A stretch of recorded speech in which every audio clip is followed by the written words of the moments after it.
wabarakatuh. Selamat pagi, salam sejahtera semua. Okey, hari ini kita akan tengok mekanisme pernafasan ikan dan juga mekanisme pernafasan manusia ya. Okey, kita tengok ikan dulu ya. Okey.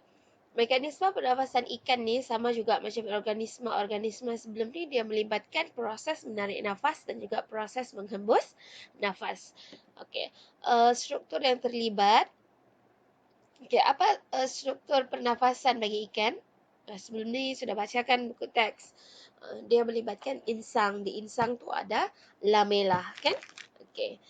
Di lamela tu dia kaya dengan kapilari darah untuk memudahkan proses resapan oksigen dan juga karbon dioksida. Okey. Okey. Kemudian pernafasan ikan ni dia melibatkan mulut. Kemudian di sini ada dasar mulut, kan? Kemudian melibatkan operculum. Operculum ni yang di kepala ikan tu, yang bila kita tahu kan operculum kan? Ni. Okey. Masa menarik nafas, mulut akan terbuka. So, mulut akan terbuka. Ruang dasar mulut ni, rongga mulut ni, dia akan bergerak ke bawah. Dalam masa yang sama, operculum ni tertutup, tapi rongga operculum ni akan dibesarkan. Sebab tu kalau kita nampak ikan bernafas, pipinya akan kembang membesar mengecil, kan? Okey, lepas tu bila dasar rongga mulut ni ke bawah dan operculum ni dibesarkan, isi padu rongga mulut ikan ni akan bertambah. Bila isi padu rongga mulut ikan bertambah, tekanan akan rendah. Okey? Sebab bila ruang tu besar, maksudnya isi padu besar. Bila isi padu besar, tekanan akan rendah. So, oleh sebab tekanan rendah, air akan ditolak ke dalam mulut, ya. Okey. Air yang masuk itu, dia mengandungi oksigen yang tinggi. Okey. So, oksigen tadi tu, dia akan melalui insang, dan di insang tadi ada lamela, di situ akan berlaku pertukaran gas lah. Okey, selepas buka mulut, ikan akan tutup mulut. Okey? Bila ikan tutup mulut, dasar rongga mulut akan dinaikkan. Dalam masa yang sama, ruang operculum ni akan dikecilkan dan operculum akan terbuka. Okey? Okey. Kemudian otot operculum tadi akan mengendur, ruang tadi dikecilkan. Okey, sama kan sudah cikgu cakap tadi. Okey, bila ruang ini dasar rongga mulut ke atas, ruang operculum kecil, isi padu rongga mulut akan berkurang. Bila isi padu rongga mulut berkurang, tekanan akan tinggi. So, tekanan yang tinggi di dalam rongga mulut ikan tu, dia akan tolak air keluar. So, air akan keluar daripada operculum ni. Okey, boleh ya? Okey, kita tengok rajah yang ini. Okey, bila air masuk, dia akan melalui insang, ya. Di insang tu ada banyak lamela. Okey. Sorry, selesma cikgu. Okey, di insang tu ada berlaku proses pengaliran darah dalam masa yang sama, ya. So, aliran air masuk, kan? Air masuk, kan? Arah aliran air adalah bertentangan dengan arah pengaliran darah. Ingat ya, nanti kamu akan jumpa lagi ikan ni dalam tajuk sistem pengangkutan. Masa tu kita akan tengok sistem pengangkutan ikan. Macam mana darah mengalir di dalam ikan. So, darah mengalir pada arah yang bertentangan dengan aliran air. Kenapa macam tu? Okey, ini relevannya, ya. Air yang masuk ni, dia banyak oksigen. Betul? Maksudnya kepekatan oksigennya tinggi. Manakala darah, di dalam ikan, darah ni mengalir satu arah sahaja. Bukan macam kita, ya, masuk dalam jantung, keluar balik, masuk balik, tidak. Darah mengalir dalam satu arah sahaja dalam ikan. So, darah daripada bahagian badan ikan ini, dia kurang oksigen, tapi dia kaya dengan karbon dioksida, kan?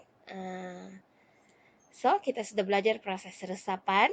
Resapan adalah proses di mana molekul akan bergerak dari kawasan berkepekatan tinggi ke kawasan berkepekatan rendah. So, bila di lamela tadi, darah dengan air berjumpa, kan bertembung kan orang, arah yang bertentangan. Air bawa oksigen yang banyak, darah bawa karbon dioksida yang banyak. So di situ akan berlaku proses pertukaran gas, proses resapan kan. Air ni dia ada banyak oksigen, so oksigen akan meresap ke dalam kapilari darah, sebab dalam kapilari darah tu kurang oksigen.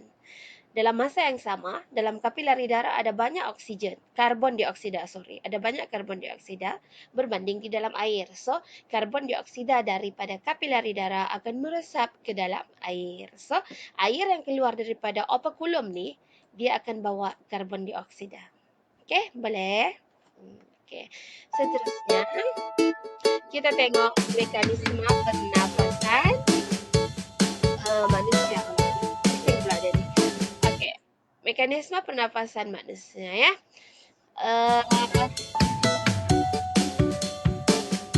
Okey, mekanisme pernafasan manusia sama juga dia melibatkan tarik nafas dan hembus nafas. Okey. Semasa kita menarik nafas, ini ulang kaji sahaja sebenarnya. Kita sudah belajar benda ni masa tingkatan 3 kan? Kalau cikgu nak silap tingkatan 3 kot. Okey, semasa kita menarik nafas. Menarik nafas maksudnya semua orang pernah menarik nafas kan? Okey, boleh try tarik nafas sekarang. Bila kita tarik nafas, kita akan rasa dada kita bergerak ke atas. Betul? Kita akan rasa dadah kita bergerak ke atas. Kenapa kita rasa dadah kita bergerak ke atas? Sebab sangkar rusuk kita tu naik ke atas. Okey? Sangkar rusuk kita naik ke atas. Dalam masa yang sama, diafragma ni di bahagian bawah ni, dia akan mengecut dan mendatar. Dia bergerak ke bawah. Dia mendatar, bergerak ke bawah. Kemudian otot interkosta. Otot interkosta tu apa? Otot interkosta tu adalah otot-otot yang memegang di antara tulang rusuk ni. Otot-otot di antara tulang rusuk ni. Dia ada bahagian luar dan ada di bahagian dalam tulang rusuk. Okey, otot interkosta luar akan mengecut, yang di dalam akan mengendur.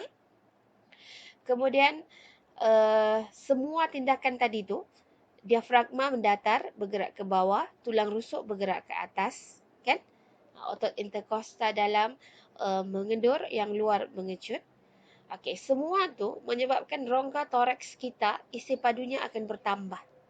Ruang di dalam sini ni. Ini kita panggil rongga toraks ya. Ruang di dalam sini dia akan membesar kan? Tengok ni, ruang ni membesar. Bila ruang membesar maksudnya isi padu membesar. Bila isi padu membesar, tekanan tinggi kan rendah? Rendah kan? Pandai. Tekanan rendah.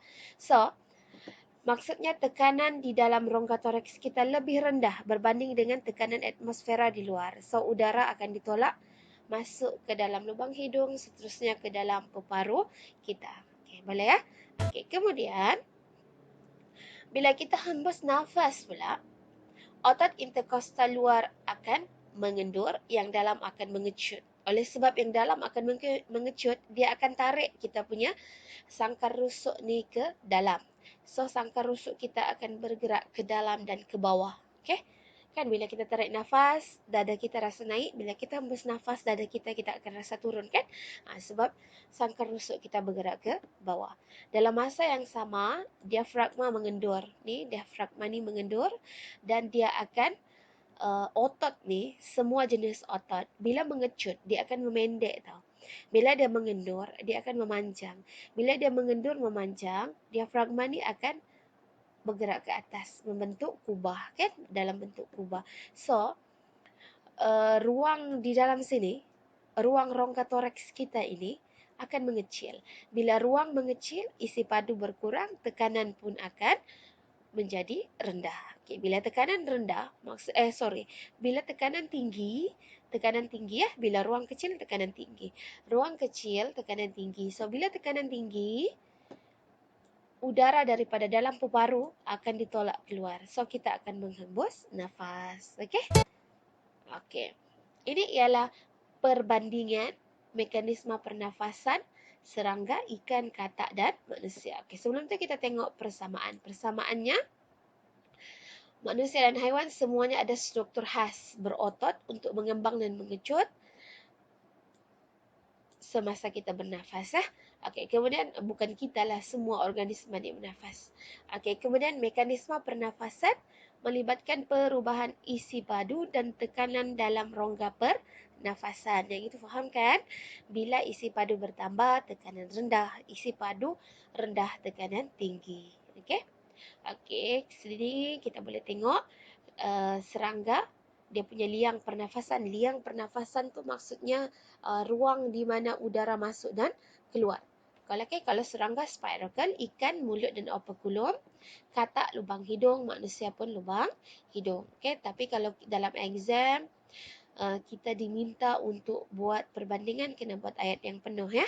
Okay, struktur yang membantu pernafasan serangga ada toraks dan abdomen, ikan operculum dan rongga mulut, katak rongga mulut yang dengan dinding yang berotot. Kemudian manusia ada diafragma, sangkar rusuk dan otot interkosta. Manakala mekanisme pernafasan serangga dibantu oleh pengecutan dan pengenduran abdomen, ikan dibantu oleh pergerakan dasar rongga mulut dan operculum. Di mana dia berselang-selih kan. Okey, kemudian katak dibantu oleh pergerakan pantas, dasar rongga mulut dan sifat kekenyalan peparu. Okey, nanti kita akan buat eksperimen bedah katak, kita akan nampak macam mana peparu katak tu mengembang dan mengecut. Okey. Okey, manusia dia dibantu oleh pengecutan dan pengenduran otot interkosta, diafragma dan juga pergerakan sangkar ke atas ke bawah dan juga ke dalam ya, ke dalam ataupun ke luar. Okey. So itu sahaja untuk mekanisme pernafasan.